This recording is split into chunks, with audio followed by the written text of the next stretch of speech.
Hello and welcome back. Today I am reading chapter 14 of Sabriel by Garth Nix. Nope, it's chapter 13, not 14. Mogget is back under control, and him and Sabriel are making their way through the sinkhole. So, let's see what happens. Let's get right into it. Chapter 13. Neither Sabriel nor Mogget mentioned the happenings of the previous night when they awoke.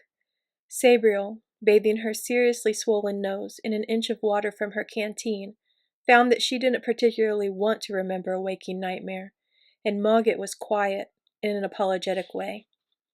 Despite what happened later, freeing Mogget's alter ego, or whatever it was, had saved them from certain destruction by the wind.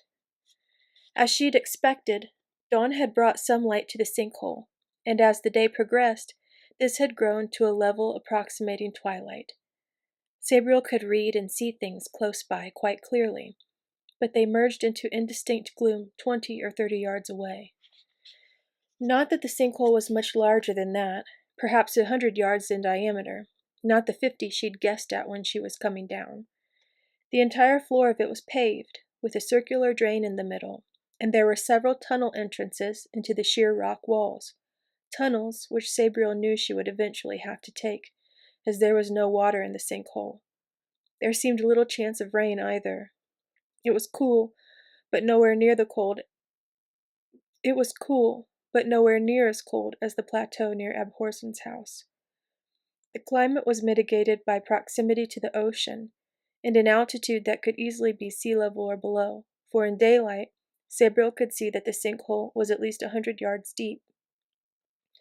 Still, with a half-full canteen of water gurgling by her side, Sabriel was quite content to slouch upon her slightly scorched pack and apply herbal creams to her bruises and a poultice of evil-smelling tan-morel leaves to her strange sunburn.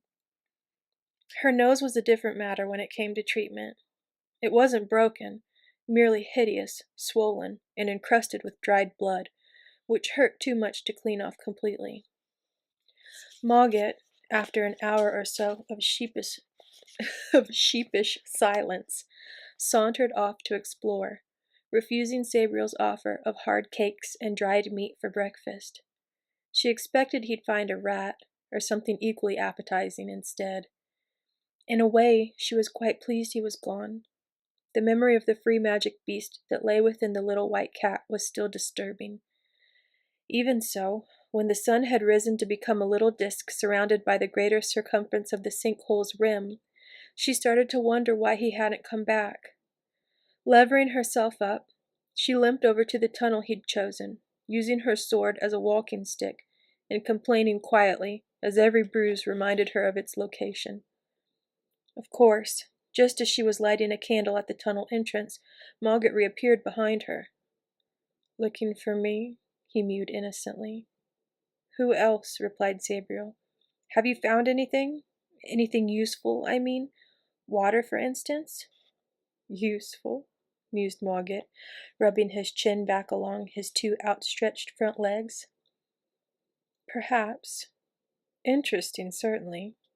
Water? Yes." "How far away?" asked Sabriel, all too aware of her bruise-limited mobility. "And what does interesting mean? Dangerous?" "Not far, by this tunnel," replied Mogget. "There's little danger getting there. A trap, and a few other oddments, but nothing that will harm you. As to the interesting part, you'll have to see for yourself, Abhorsen." "Sabriel," said Sabriel automatically, as she tried to think ahead. She needed at least 2 days' rest, but no more than that.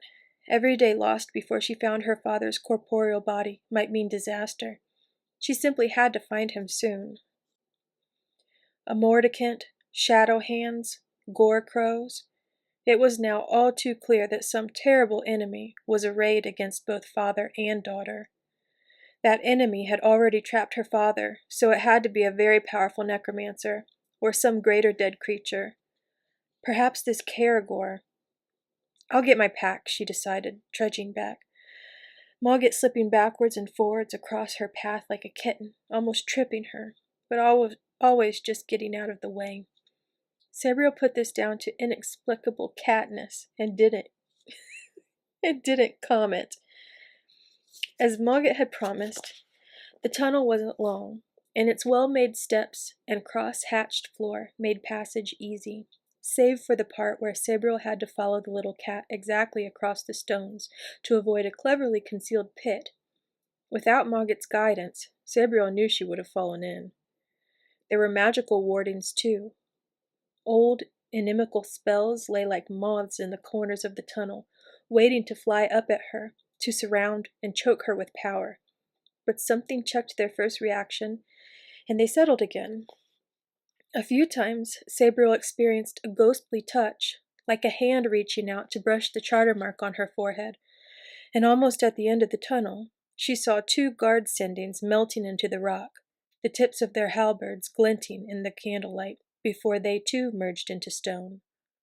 "Where are we going?" she whispered nervously, as the door in front of them slowly creaked open, without visible means of propulsion. "Another sinkhole," Mogget said matter-of-factly. "It is where the first blood—" He choked, hissed, and then rephrased his sentence rather drably with, "It is interesting." "What do you mean?" Sabriel began, but she fell silent as they passed the doorway, magical force suddenly tugging at her hair, her hands, her surcoat, the hilt of her sword. Mogget's fur stood on end, and his collar rotated halfway around of its own accord till the charter marks of binding were uppermost and clearly readable, bright against the leather. Then they were out, standing at the bottom of another sinkhole in a premature twilight, for the sun was already slipping over the circumscribed horizon of the sinkhole rim. This sinkhole was much wider than the first, perhaps a mile across, and deeper, say 600 or 700 feet. Despite its size, the entire vast pit was sealed off from the upper air by a gleaming web-thin net, which seemed to merge into the rim wall about a quarter of the way down from the surface. Sunlight had given it away, but even so, Sabriel had to use her telescope to see the delicate, diamond-patterned weave clearly. It looked flimsy, but the presence of several desiccated bird corpses indicated considerable strength. Sabriel guessed the unfortunate birds had dived into the net, eyes greedily intent on food below. In the sinkhole itself, there was considerable, if uninspiring, vegetation, mostly stunted trees and malformed bushes. But Sabriel had little attention to spare for the trees, for in between each of these straggling patches of greenery, there were paved areas, and on each of these paved areas rested a ship. 14 open-decked, single-masted longboats, their black sails set to catch a non-existent wind, oars out to battle an imaginary tide. They flew many flags and standards, all limp against mast and rigging, but Sabriel didn't need to see them unfurled to know what strange cargo these ships might bear. She'd heard of this place, as had every child in the northern parts of Ancestier, close to the Old Kingdom. Hundreds of tales of treasure, adventure, and romance were woven around this strange harbor. "Funerary ships," said Sabriel. "Royal ships." She had further confirmation that this was so, for there were binding spells woven into the very dirt her feet scuffed at the tunnel entrance. Spells of final death that could only have been laid by an abhorsen. No necromancer would ever raise any of the ancient rulers of the Old Kingdom. "The famous burial ground of the kings and queens of the Old Kingdom," pronounced Mogget, after some difficulty. He danced around Sabriel's feet, then stood on his hind legs and made expansive gestures, like a circus impresario in white fur. Finally, he shot off into the trees. "Come on, there's a spring, spring, spring!" he caroled, as he leapt up and down in time with his words. Sabriel followed at a slower pace, shaking her head and wondering what had happened to make Mogget so cheerful. She felt bruised, tired, and depressed, shaken by the free magic monster, and sad about the paper wing. They passed close by 2 of the ships on their way to the spring.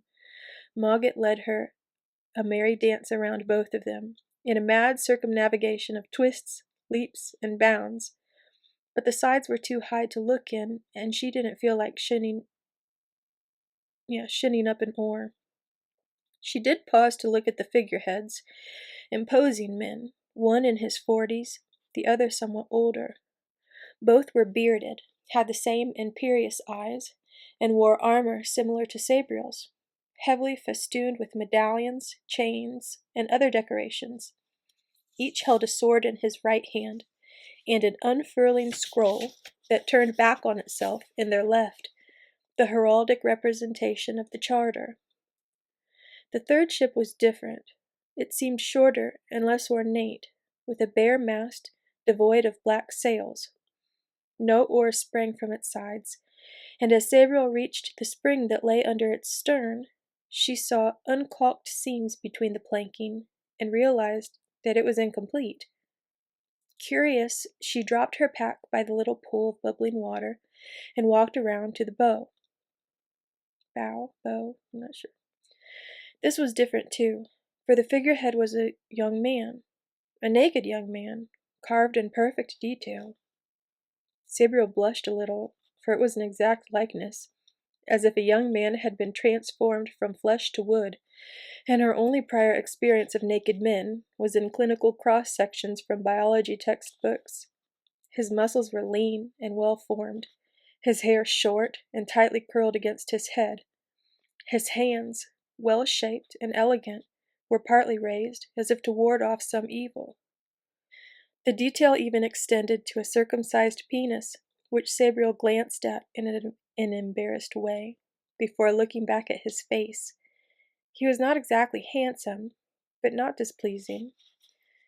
It was a responsible visage, with the shocked expression of someone who had been betrayed and only just realized it. There was fear there, too, and something like hatred. He looked more than a little mad. His expression troubled her, for it seemed too human to be the result of a woodcarver's skill, no matter how talented.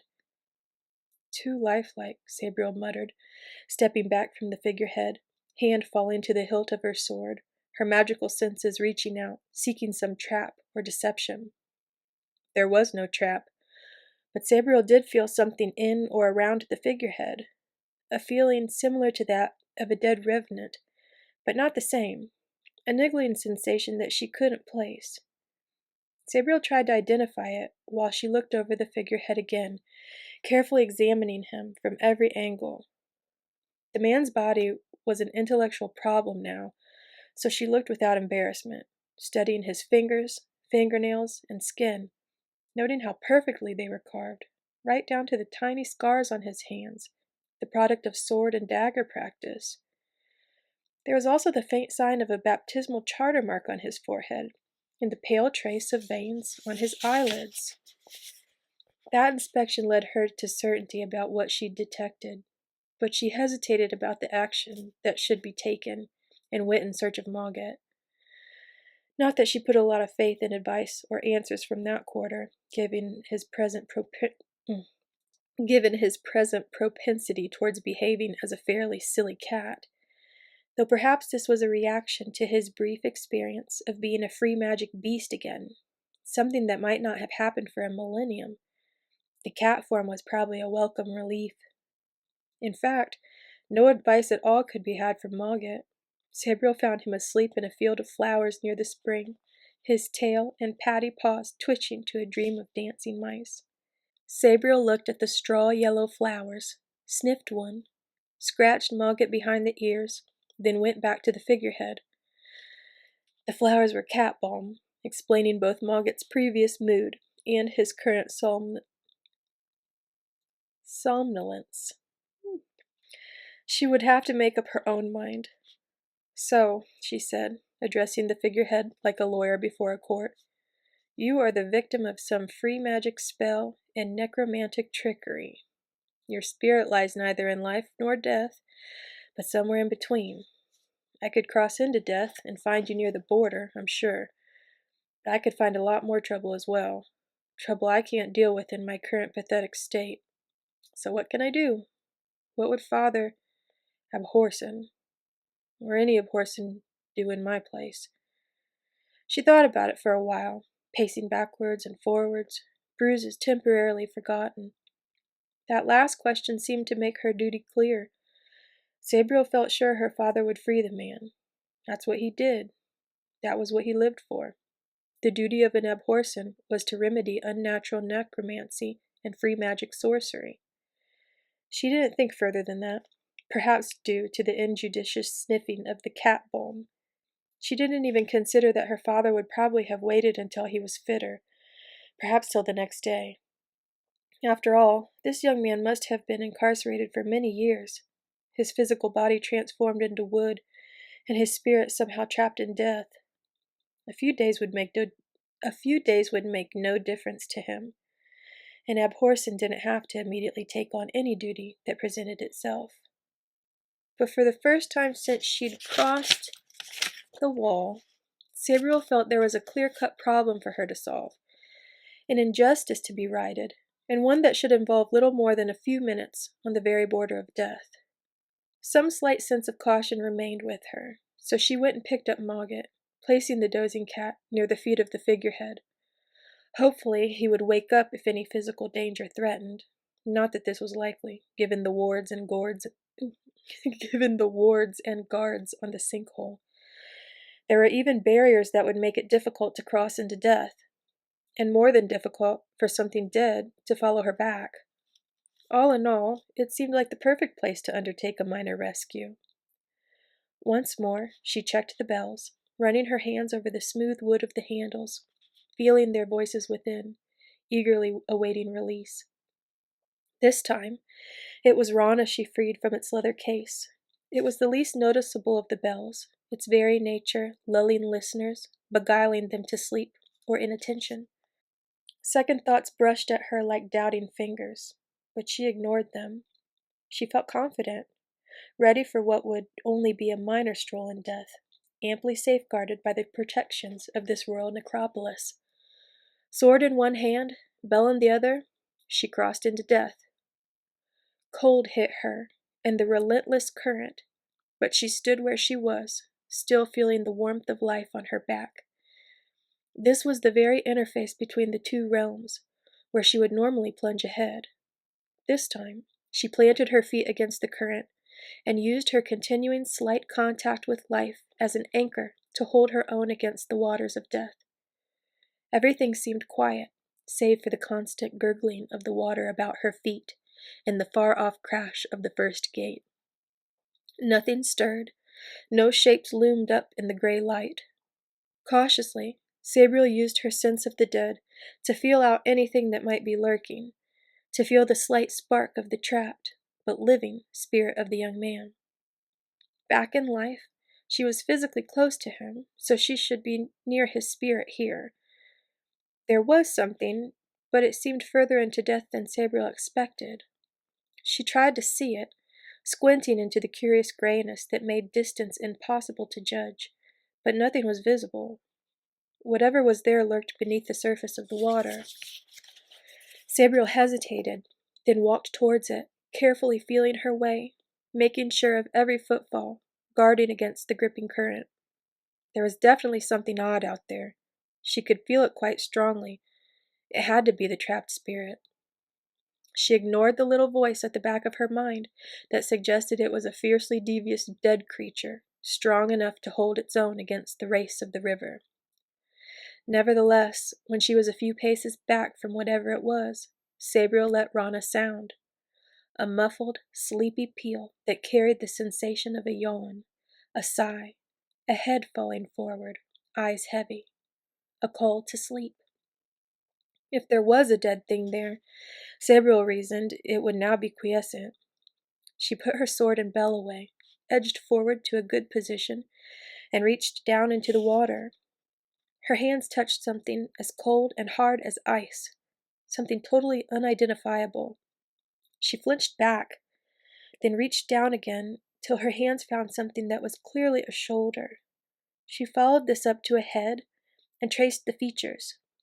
Sometimes the spirit bore little relation to the physical body, and sometimes living spirits became warped if they spent too long in death. But this one was clearly the counterpart of the figurehead. It lived too, somehow encased and protected from death, as the living body was preserved in wood. Sabriel gripped the spirit form under the arms and pulled. It rose up out of the water like a killer whale, pallid white and rigid as a statue. Sabriel staggered backwards, and the river, ever eager, wrapped her legs with tricksome eddies, but she steadied herself before it could drag her down. Changing her hold a little, Sabriel began to drag the spirit form back towards life. It was hard going, much harder than she'd expected. The current seemed far too strong for this side of the first gate, and the crystallized spirit, or whatever it was much, much heavier than any spirit should be. With nearly all her concentration bent on staying upright and heading in the right direction, Sabriel almost didn't notice the sudden cessation of noise that marked the passage of something through the first gate. But she'd learned to be wary over the last few days, and her conscious fears had become enshrined in subconscious caution. She heard and listened carefully, caught the soft slosh, slosh of something half wading, half creeping, moving as quietly as it could against the current, moving towards her. Something dead was hoping to catch her unawares. Obviously, some alarm or summons had gone out beyond the first gate, and whatever was stalking towards her had come in answer to it. Inwardly cursing herself for stupidity, Sabriel looked down at her spirit burden. Sure enough, she could just make out a very thin black line, fine as cotton thread, running from his arm into the water, and thence to the deeper, darker regions of death. Not a controlling thread, but one that would let some distant adept know the spirit had been moved. Fortunately, sounding Rana would have slowed the message, but was she close enough to life? She increased her speed a little, but not too much, pretending she hadn't noticed the hunter. Whatever it was, it seemed quite reluctant to close in on her. Sabriel quickened her pace a little more, adrenaline and suspense feeding her strength. If it rushed her, she would have to drop the spirit, and he would be carried away, lost forever. Whatever magic had preserved his living spirit here on the boundary couldn't possibly prevail if he went past the first gate. If that happened, Sabriel thought, she would have precipitated a murder rather than a rescue. 4 steps to life, then 3. The thing was closing now. Sabriel could see it, low in the water, still creeping, but faster now. It was obviously a denizen of the 3rd, or even some later gate, for she couldn't identify what it once had been. Now it looked like a cross between a hog and a segmented worm, and it moved in a series of scuttles and sinuous wriggles. 2 steps. Sabriel shifted her grip again, wrapping her left arm completely around the spirit's chest and balancing the weight on her hip, freeing her right arm. But she still couldn't draw her sword or clear the bells. The hog thing began to grunt and hiss, breaking into a diving, rushing gallop, its long yellow-crusted tusks surfing through the water, its long body undulating along behind. Sabriel stepped back, turned, and threw herself and her precious cargo headfirst into life, using all her will to force them through the wards on the sinkhole. For an instant, it seemed that they would be repulsed. Then, like a pin pushing through a rubber band, they were through. Shrill squealing followed her, but nothing else. Sabriel found herself face down on the ground, hands empty, ice crystals crunching as they fell from her frosted body. Turning her head, she met the gaze of Mogget. He stared at her, then closed his eyes and went back to sleep. Sabriel rolled over and got to her feet very, very slowly. She felt all her pains come back and wondered why she'd been so hasty to perform deeds of daring do and rescue. Still, she had managed it. The man's spirit was back where it belonged, back in life. Or so she thought, till she saw the figurehead. It hadn't changed at all to outward sight, though Sabriel could now feel the living spirit in it. Puzzled, she touched his immobile face, fingers tracing the grain of the wood. A kiss, said Mogget sleepily. Actually, just a breath would do. But you have to start kissing someone sometime, I suppose. Sabriel looked at the cat, wondering if this was the latest symptom of cat bomb-induced lunacy. But he seemed sober enough, and serious. A breath? She asked. She didn't want to kiss just any wooden man. He looked nice enough, but he might not be like his looks. A kiss seemed very forward. He might remember it, and make assumptions. Like this? She took a deep breath, leaned forward, exhaled a few inches from his nose and mouth, then stepped back to see what would happen, if anything. Nothing did. Cat bomb! Exclaimed Sabriel, looking at Mogget. You shouldn't! A small sound interrupted her. A small, wheezing sound that didn't come from her or Mogget. The figurehead was breathing, air whistling between carved wooden lips like the issue from an aged, underworked bellows. The breathing grew stronger, and with it, color began to flow through the carving, dull wood giving way to the luster of flesh. He coughed, and the carven chest became flexible, suddenly rising and falling as he began to pant like a recovering sprinter. His eyes opened and met Sabriel's, fine gray eyes, but muzzy and unfocused. He didn't seem to see her. His fingers clenched and unclenched, and his feet shuffled as if he were running in place. Finally, his back peeled away from the ship's hull. He took one step forward and fell into Sabriel's arms. She lowered him hastily to the ground, all too aware that she was embracing a naked young man, in circumstances considerably different than the various scenarios she'd imagined with her friends at school, or heard about from the earthier and more privileged day girls. Thank you, he said, almost drunkenly, the words terribly slurred. He seemed to focus on her, or her surcoat, for the first time, and added, a porson. Then he went to sleep, mouth curling up at the corners, frown dissolving. He looked younger than he did as a fixed-expression figurehead. Sabriel looked down at him, trying to ignore curiously fond feelings that had appeared from somewhere, feelings similar to those that had made her bring back Jacinth's rabbit. I suppose I'd better get him a blanket, she said reluctantly, as she wondered what on earth had possessed her to add this complication to her already confusing and difficult circumstances. She supposed she would have to get him to safety and civilization at the very least, if there was any to be found. I can get a blanket if you want to keep staring at him, Mogget said slyly, twining himself around her ankles in a sensuous pavane. Pavane? I don't know that word. Sabriel realized she really was staring and looked away. No, I'll get it. In my spare shirt, I suppose. The breeches might fit him with a bit of work, I guess. We'd be much the same height. Keep watch, Mogget. I'll be back in a minute. Mogget watched her hobble off, then turned back to the sleeping man. Silently, the cat padded over and touched his pink tongue to the charter mark on the man's forehead. The mark flared, but Mogget didn't flinch till it grew dull again. So, muttered Mogget, tasting his own tongue by curling it back on itself. He seemed somewhat surprised, and more than a little angry. He tasted the mark again, and then shook his head in distaste, the miniature sereneth on his collar ringing a little peal that was not of celebration. Uh-oh, who's this guy? That is the end of chapter 14. Again, chapter 13, not 14. Made that mistake twice tonight. Oh, I love this book so much. I hope you enjoyed that reading. As always, I'd love it if you would like, comment, and subscribe. I'd love to know if you've read Sabriel and what you think about it so far, and if you've been enjoying these readings.